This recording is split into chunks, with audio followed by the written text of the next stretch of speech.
Welcome to part two of the Fishbowl with Miles Teller.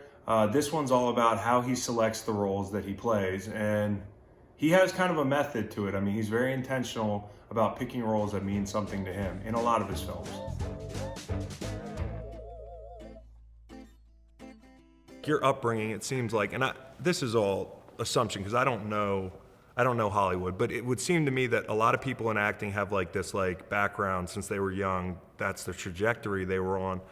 You've worked your ass off, but you also seem like somebody who, it could have gone a lot of different ways. I mean, and you had a pretty normal upbringing, like a normal kid. I mean, interesting in its own way, just like everybody else, but like, how do you stay grounded in Hollywood, and because you're well adjusted, it's evident, and does this place chew you up and spit you out for the most part in the industry? I think, I think as far as an acting foundation goes, as far as me feeling prepared and not feeling like I'm just kind of this servicing device for the industry, or that I can get pulled in all these different ways. I think definitely my college training, going to NYU and going to Tisch and getting that acting foundation, I think that was really important. As far as just personally, spiritually, grounded, I think that's just how I was raised, man. You can't fake that. I got and I mean, people do fake that, for sure. They do, though? Yeah. But see, here's the thing. It's just like in football, and I was talking to a buddy about this, is like fans don't know who's normal and who's not. They can't tell.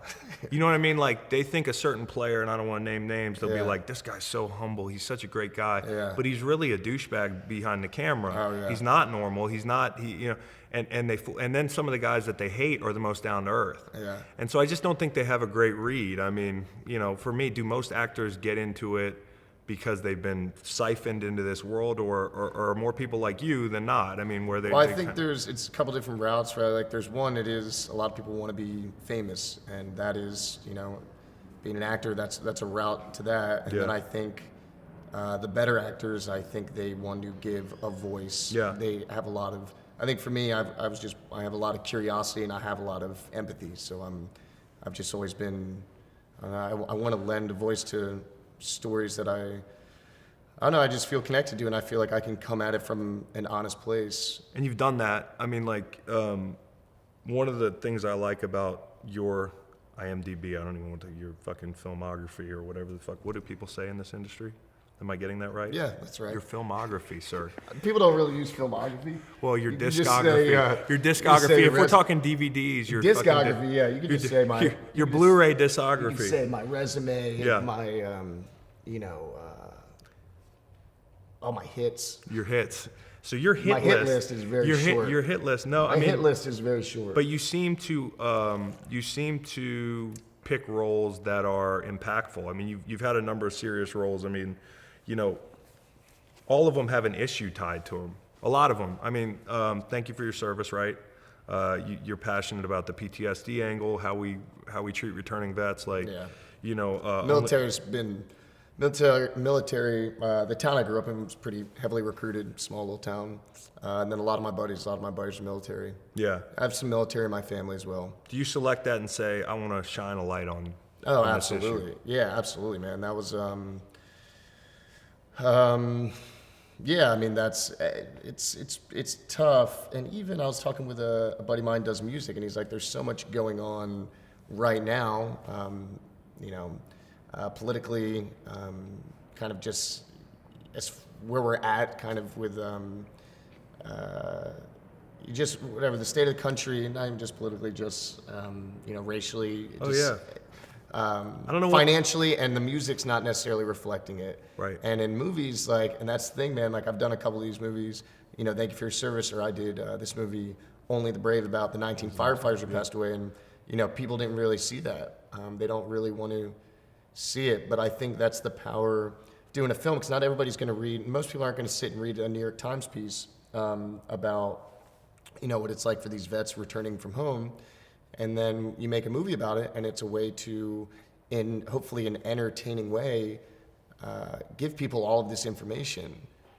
So that's absolutely, that stuff's important to me. I want to work on something that I'm passionate about, but Well, Again, you need that opportunity. You got a platform. I always say, like, from some of the work that like Malcolm's done with social justice, and we've been involved in that conversation, or water. You've done water Michael stuff. B's playing Malcolm, by the way. Michael B is playing. I forgot Malcolm. Yeah. Michael B, easy. Yeah. Put him on the other side of the ball and let him be the mouthpiece and let him run it. Got to give him a good beard. Yeah. He's got to be able to grow a good beard. He can grow a beard now. Okay, good. Yeah. So I feel like to your point, and it's a tremendous point, is people won't read an article. We don't have that attention span, like Sharper Image versus, YouPorn or whatever. I don't know these sites. I've heard of them, but the attention span to people in America is short, and getting shorter. And it's getting shorter, and I feel like in sports, we have this opportunity. To your point, people don't watch C-SPAN, so they're not going to sit there and get in the weeds on stuff. That's why an athlete or an actor. I mean, a lot of people are like, stick to your job, stick to acting. No, it's silly. bullshit It's so silly. because these people who are politically inclined or they care about their community, they're accountants or they're fucking a janitor or they're high school football coaches, but they get to talk about these issues on their social media, but we don't. You know what I mean? Well, that's like,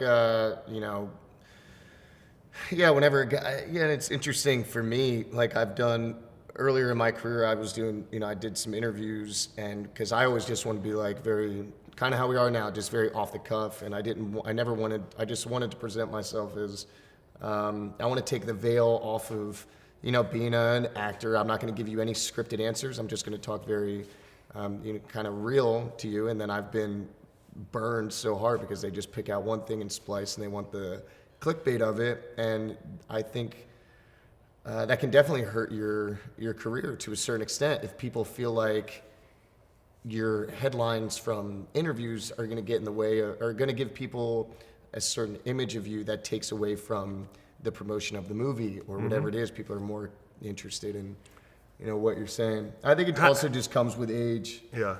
Like I don't know. I think when the longer you're in, the business, then the more comfortable you get more strategic. And you get a little more respect, I think.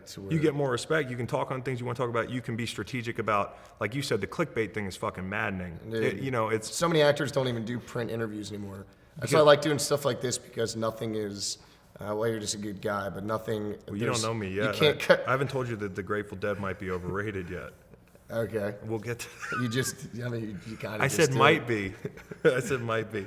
But the problem is, you do, prime example, me and my pops. Don't say that in front of my fish. Yeah, no, sorry, dude. He might be dead. Gratefully. So I'm talking to my dad. He's a prime example. Yeah. And the whole weed thing, you bust my balls about it a second ago, but first off, when I admitted that I smoke weed, admitted that I'd killed 10 people. You talking about your kid reading it on Twitter and then you had to have the talk? But people really thought it was real. So you're dealing with dude. It's just it's a rabbit hole, man. You can't get into the just the comment. You can't let it get you down. And the point all. is, my own dad, who is fucking super smart and really fucking engaging and very more progressive than he'd lead on. Like after that whole weed thing blew up, where Dan Patrick just asked me about the CBN, I'm like, listen, like I smoke some weed. Like I'm the man of the year. Right? You love my community work. You think I love the troops. I love clean water. I'm helping. I'm saving.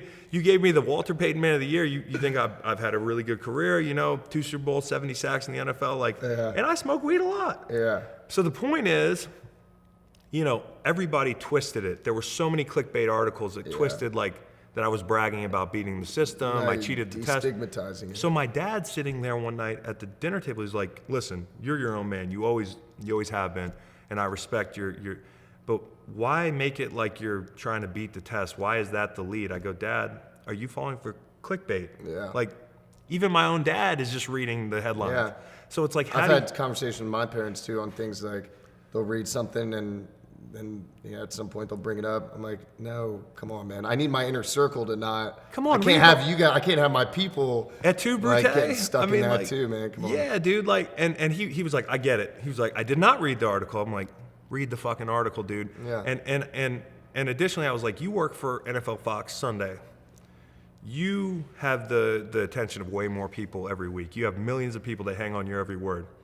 are you going to stop doing media because somebody might write clickbait about you? You have to like just power through it. Yeah. And I've seen your quotes where you talk about being normal and like living your life. I mean, paparazzi or TMZ, I mean, you got to deal with a different level than a football player, but like, you're going to go Seems drink like beer. most paparazzi photos of me come out when I'm like on a vacation on a beach with a yacht. beer. No, not a yacht. You don't do the on a yacht. beach with a beer, just looking, because those photos they're never flattering. And people are like, oh, this is Top Gun. The key is you It's got like, I promised you 4 months ago I was ripped. Yeah. I'm just taking a break. You know what made me feel good was I saw Chris Hemsworth on the beach one time and he didn't look that jacked. Yeah. And I was Oh, like, yeah. what the fuck? Yeah, dude. It's all angles, It's all angles. lighting. It's lighting and angles.